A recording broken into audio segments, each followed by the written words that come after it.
Okay, the reading from today is from John 15. I am the true vine, and my Father is the gardener. He cuts off every branch in me that bears no fruit, while every branch that does bear fruit, he prunes, so that it will be even more fruitful. You are already clean because of the word I have spoken to you. Remain in me, as also I remain in you. No branch can bear fruit by itself. It must remain in the vine. Neither can you bear fruit unless you remain in me. I am the vine, you are the branches. If you remain in me, and I in you, you will bear much fruit. Apart from me, you can do nothing. If you do not remain in me, you are like a branch that is thrown away and withers. Such branches are picked up, thrown into the fire, and burned. If you remain in me and my words remain in you, ask whatever you wish, and it will be done for you. This is to my Father's glory, that you bear much fruit, showing yourselves to be my disciples. As the Father has loved me, so I have loved you. Now remain in my love. If you keep my commandments, you will remain in my love, just as I have kept my Father's commands and remain in his love. I have told you this so that my joy may be in you and that your joy may be complete. My command is this: love each other as I have loved you. Greater love has no one than this, to lay down one's life for his friends. You are my friends if you do what I command. I no longer call you servants, because a servant does not know his master's business. Instead, I have called you friends, for everything I have learned from my Father I have made known to you.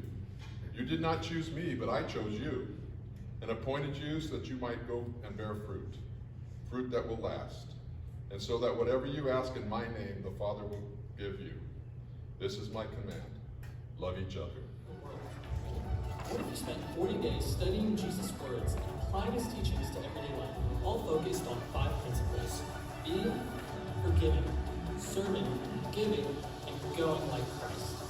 So what are you waiting for? Let's join together and take the Red Letter Challenge.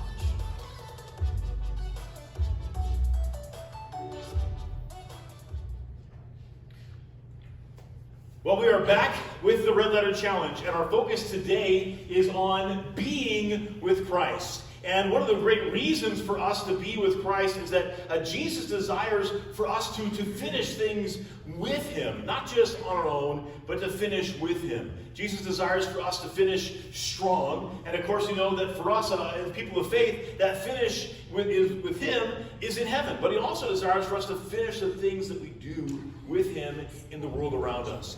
To illustrate a story about how powerful finishing strong is, I want to share with you a story from my own life, and you'll see how the finish went.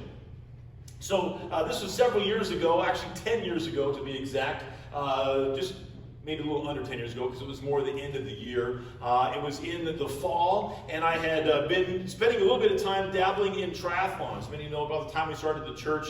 I also somehow got a crazy idea to do that as a challenge, or as a way to grow. And I signed up. I had done several small ones, and they had gone pretty well, and I was kind of advancing, and I wanted to step up my game. And so I signed up for one in Santa Barbara that was called not the wrong course. It was the wrong course for me, but it was the long course triathlon. And how many of you have been to Santa Barbara? Santa Barbara is famous for its beauty, right? It's got beautiful beaches, and then right next to the beaches is what? Does anybody know? Hills. That's right. Enormous hills right next to the beach. I should have known that, right? But I didn't. So I went up there for this long triathlon. Began with about a mile swim in the ocean. I did not know this. The water is freezing cold in Santa Barbara. I had the wrong kind of wetsuit on. I went out, powered through the start, powered through that first mile swim. I could barely even pull my wetsuit off after that. And then I had a 30-some mile bike ride. I love to ride on a bike. I was powering through these terrible hills. It was ridiculous. It was gorgeous scenery through wineries and farms and hills. It was beautiful, but it was painful. And then after that, I got to the 10-mile run. Now, mind you, before that, I don't think I'd ever run anywhere near 10 miles. I really didn't like running at that point in my life. I had just gotten started with it, and I was already destroyed. from a long cold swim, a long, very hilly bike ride, and then we got to the run, which is supposed to be on the beach according to the map. What they didn't let you know is the beach in Santa Barbara is fairly short, and then what looks like the beach on the map is actually hills that go along the coast, and that's where we were running. And I wasn't running. I was barely moving along this path. And part of the story is important to know is that triathlons start in waves. And they have people go in waves. And a lot of times, younger people start earlier, and then kind of age groups and sexes go at different times. And I was in a fairly early age group at that time. I was only 32. And the great thing about triathlons is they take a permanent marker and they write your age on the back of your calf.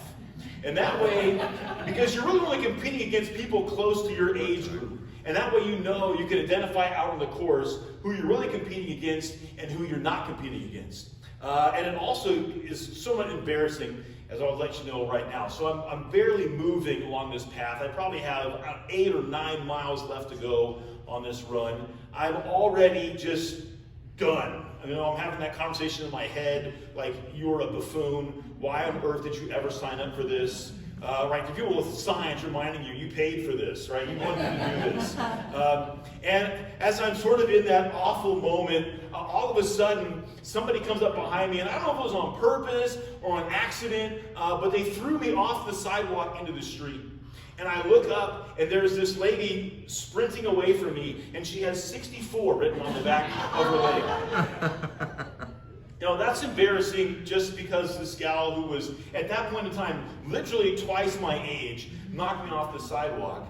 But the depressing thought is that she may have started this whole thing an hour after I did. And she had not only caught up to me, but still had the energy to knock me into the street. It was one of the most embarrassing moments of my life. And I appreciate that story because anytime you're in a group and say, what's your most embarrassing story? I always have one.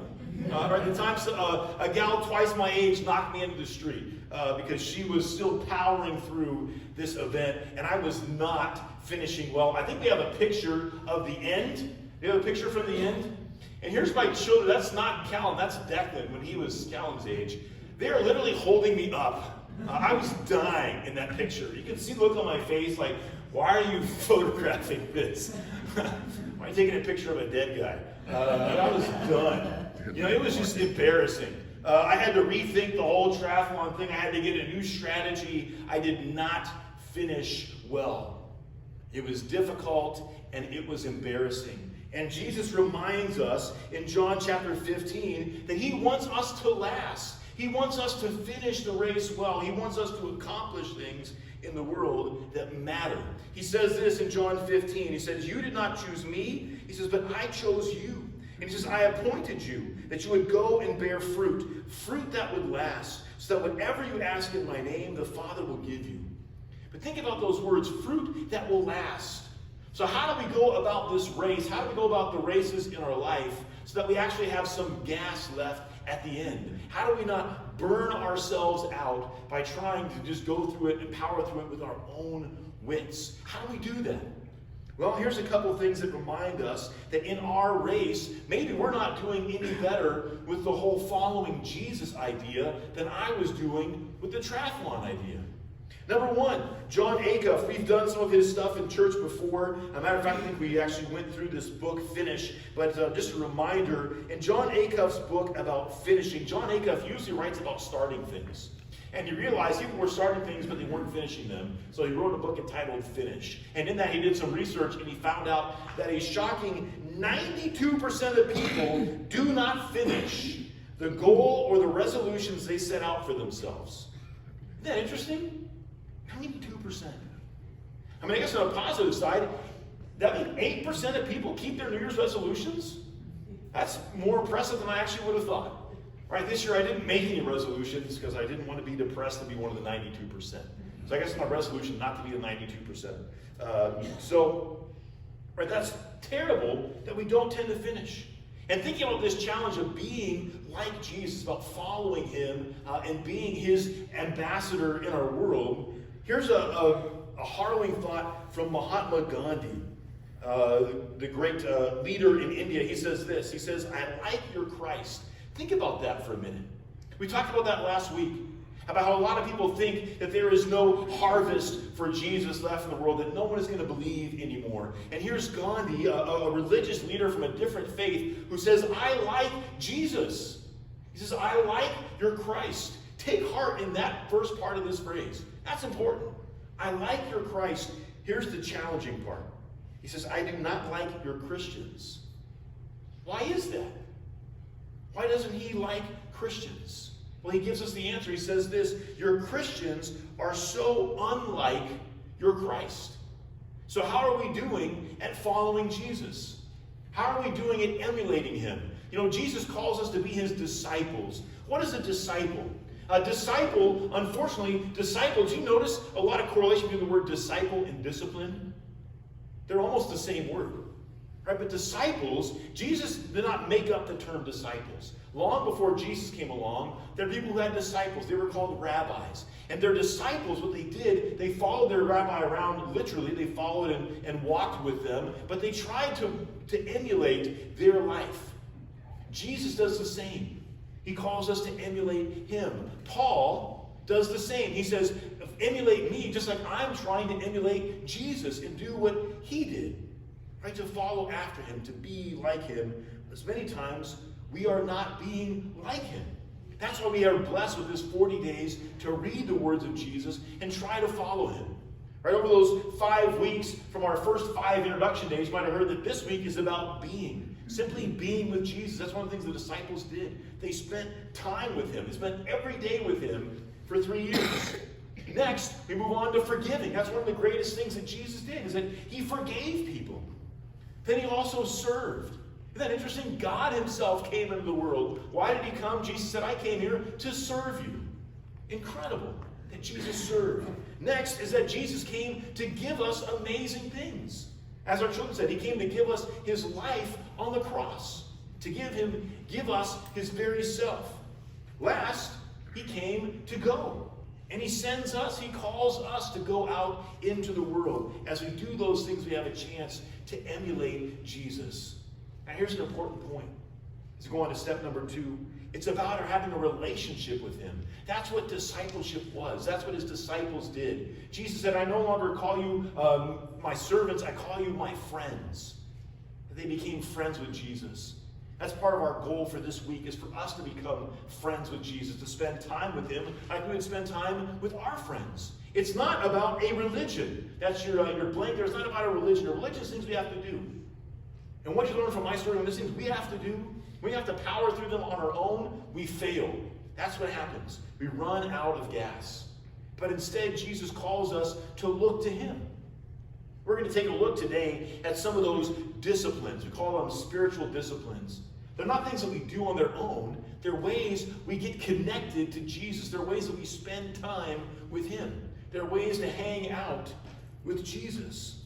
And here are some of them. It says there, in Hebrews chapter 12, it says this, therefore, we are surrounded by such a great crowd of witnesses. Let us throw off everything that hinders, the sin that so easily entangles. It says, let us run with what? With perseverance. Right? Not under our own power, but with the perseverance that comes from Christ. It says, the race marked out for us, fixing our eyes on Jesus, the pioneer and the perfecter of our faith. First picture for you here is a rowboat. Does anybody know how to work a rowboat? Does anybody know who the most important person in a rowboat is? We have a picture of a little bit more sophisticated rowboat here. Does anybody know? Now this is a ladies rowing team. Is it these ladies who most of them are about 6 feet tall and full of muscle? Is it all those 8 ladies? Or is it this tiny one who's maybe 5 feet tall that sits in the back of the boat? Do you know?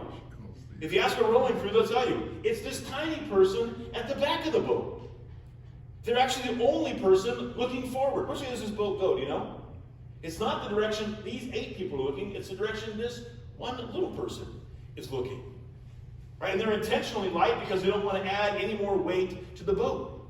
But here's the thing. Not only can they actually see forward, But they look at the rowers and they help them understand the pace at which they should be rowing, how hard they should be rowing. They help them with all those things I need help with on my triathlon. I needed one of those little people to tell me to slow down at parts because the hills were a-coming, right?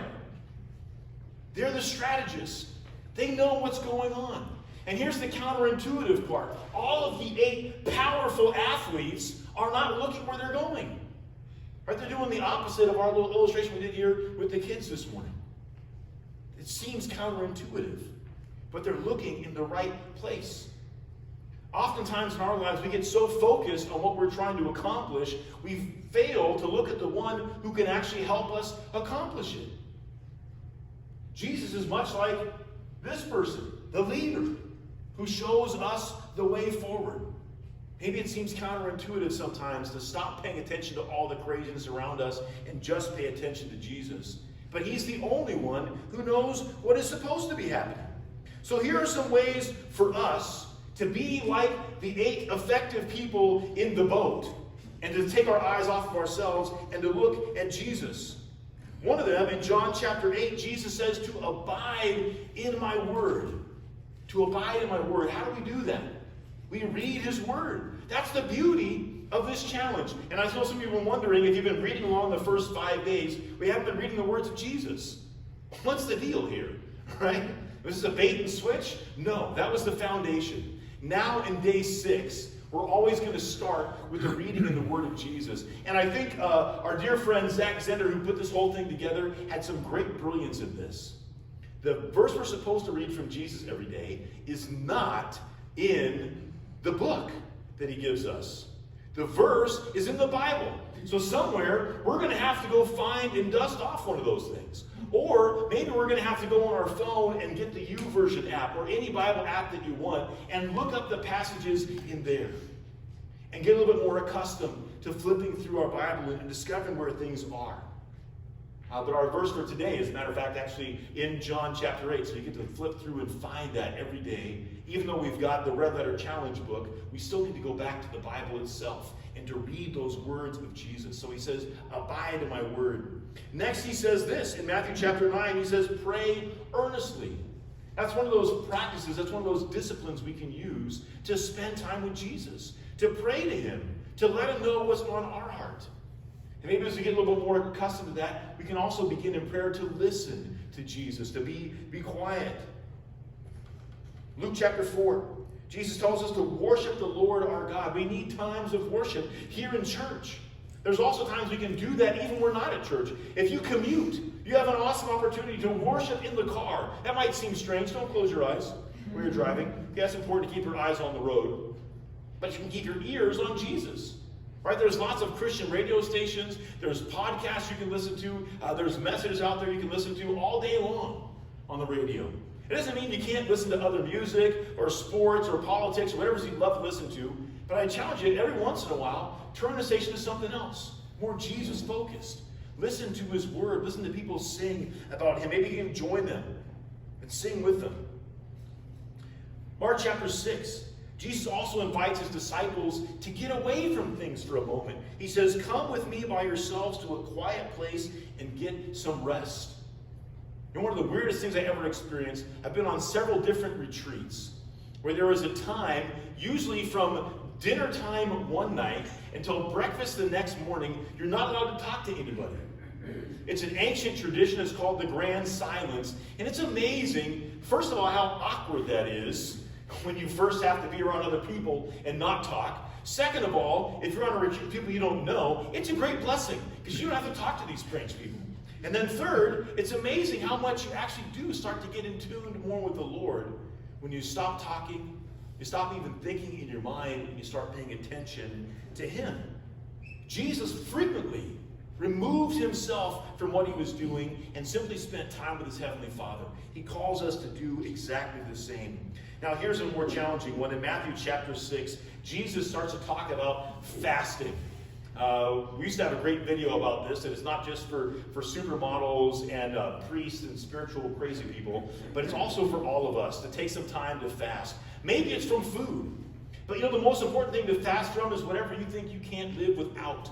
If it's your phone, Right? Jesus dares us this week to spend a day away from our phone. Or if it's social media, to spend a day away from that. Or if it's food, to spend a day away from that. Or if it's a particular food, so help me Lord, please don't make it coffee. But maybe coffee. No coffee for a day. Just live with the headaches. I don't know.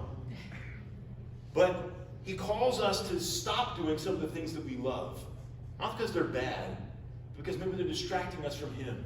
And take some time to focus on him. So just word to heads up, plan on this Thursday not doing something that you love to do. And spend a day away from it and instead focus upon Jesus. Every time you think about how much you want that, think instead about how much Jesus wants you. He also says this. In Luke chapter 15, unless you think all of these are maybe not that exciting, he says, let us celebrate. That's one of the things we do on Sunday mornings. We celebrate together with our Lord. And I have to admit, this is one of the areas maybe I'm not that great at. Sometimes we finish things and we move right along. We need to take time to celebrate what God has done, to celebrate those accomplishments. And then it says this, in Mark chapter 2, Jesus reminds us, says, the Sabbath was made for man. That's an idea we don't hear that much about. Who even knows what Sabbath is? Maybe you hear Sabbath, you think Black Sabbath, right? You're not even familiar with that phrase, Sabbath. Sabbath means to take a time of rest. To rest, to not work all the time. And that brings us to point number 3, being versus doing.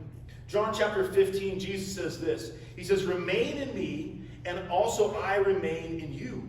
He says, no branch can bear fruit by itself. It must remain in the vine.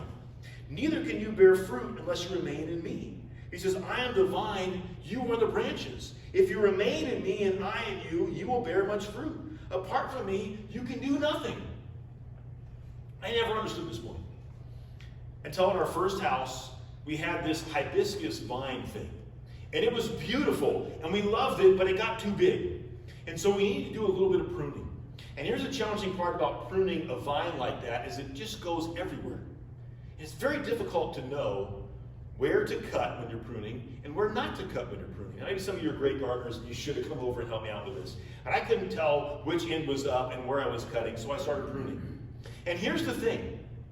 And I couldn't even tell what I could pull out. But 2 days later, it was painfully obvious which parts of the plant had been severed from the vine and which had not.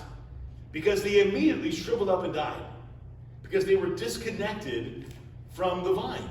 It was easy to tell which branches had been cut, right? Because they had no longer a connection to the vine. Jesus tells us the same thing. If we're not connected to him, we wither and die. Just like I did on my triathlon, right? I could have just been happy to, maybe that gal did me a favor. I could have just crawled up in that gutter and died right there because I had been cut off from the vine. Right? When we're removed from Jesus, we do the same. We experience burnout. And here's the challenge for us. If you're a type A personality, if you're a doing kind of person, then being seems rather unfruitful. Right? If we're just being with Jesus, we're just sitting there reading his word, if we're just praying, we're not doing anything. We're not accomplishing anything. It seems pointless. Maybe it even seems lazy if you're a hard-charging type person. But here's the thing. If we never do that, if we're always charging on our own, eventually we will run out of gas. And if we're always going on our own, we are certainly going to take our eyes off of Jesus.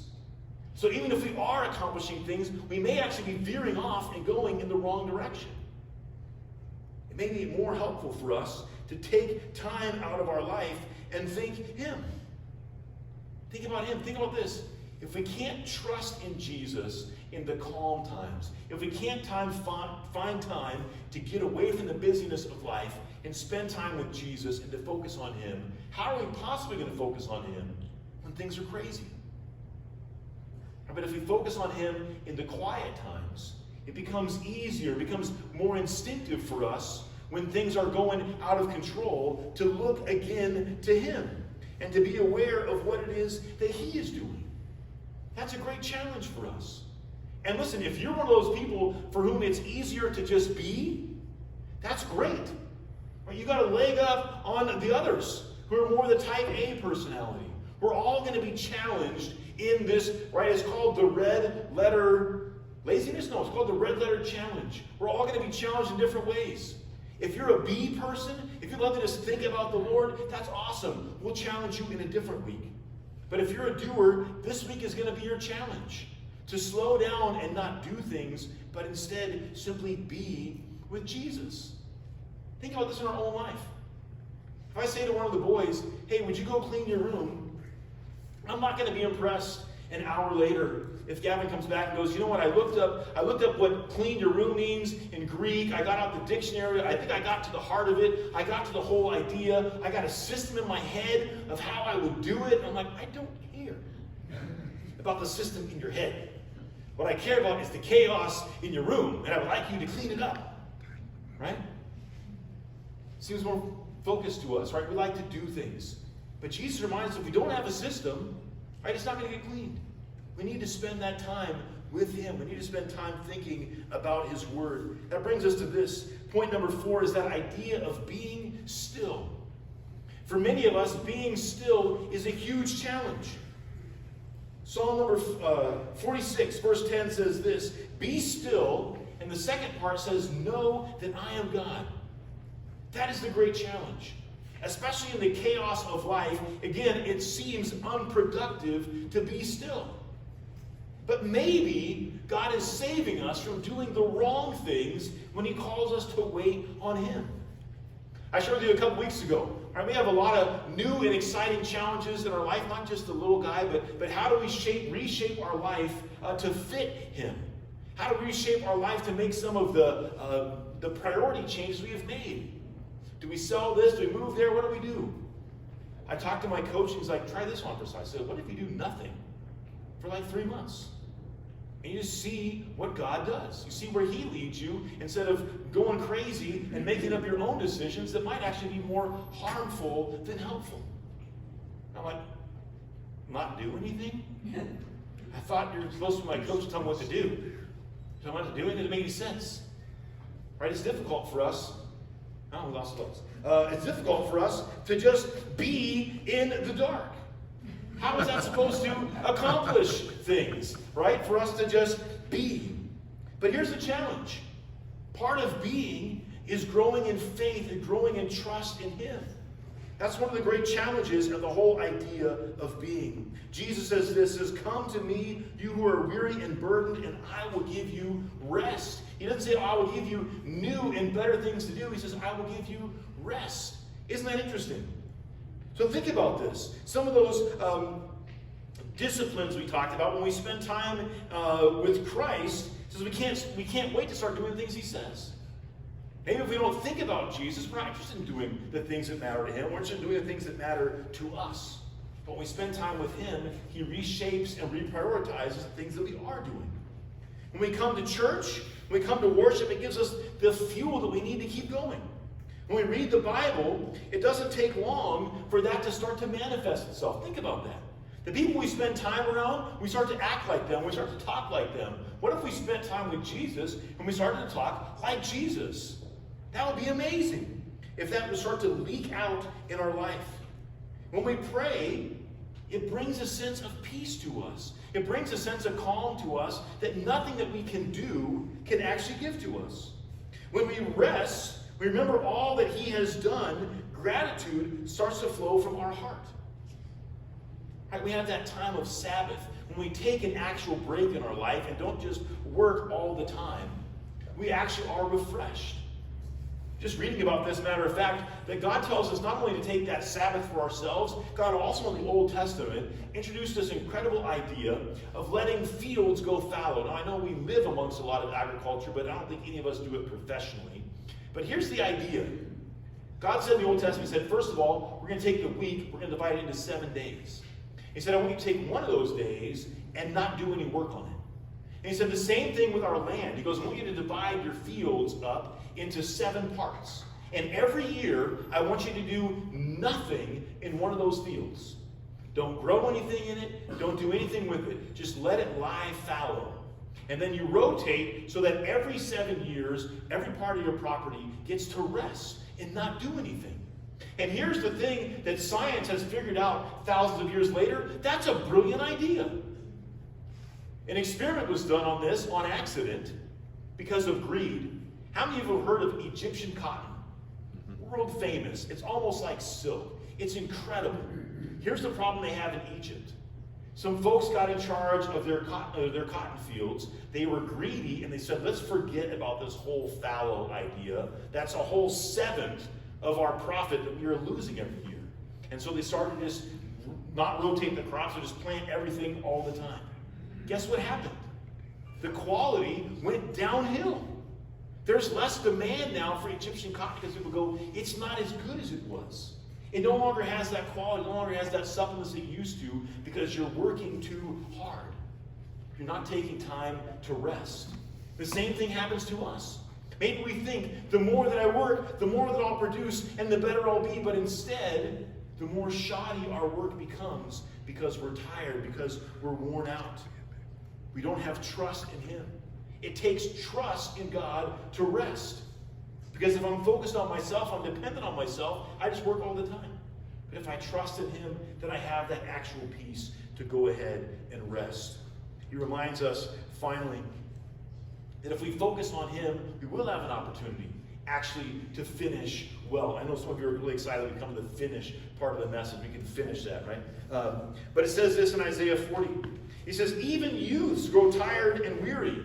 I illustrated that for you. When I was 32, someone who was 64 had a better plan and knocked me off the street. Right? It says, even youth grow tired. Young men stumble and fall. But those who hope in the Lord, he says, renew their strength. They will soar on wings like eagles. They will run and not grow weary. They will walk and not be faint. Philippians 1 says this, being confident of this, that he who began a good work in you will bring it to completion in the day of Jesus Christ. Philippians doesn't say, you better work hard and make it, or you're going to burn out and die at the end. No, he says the one who started it, Jesus will bring it to completion. What we need to do is to be with Him, to focus on Him. Finally, Jesus on the cross had these incredible words for us. If we ever think that we're running out of gas, Jesus reminds us on the cross, He said the most amazing words. He said, it is finished. But here's the difference between me and Jesus. When I'm running and saying it is finished, I mean I'm out of gas. When Jesus is on the cross and He says it is finished, He says everything that you need for your life, everything that you need for today and for tomorrow and for eternity has been accomplished by Him on the cross. He has finished it for you. He desires to give it to you. He desires to give you time with Him. And that's what we have this morning as we gather together as people. That's what we have in our small groups. That's what we have in God's Word as we read it. That's what we have in prayer. That's what we have even in fasting. We've given up things that distract us so we can spend time with Jesus. And this morning we have time to spend with Him in this meal. Our Lord Jesus Christ, on the very night He was betrayed, took bread. When He gave Him thanks, He broke it. He gave it to His disciples and said, take and eat. This is my body, which is given for you.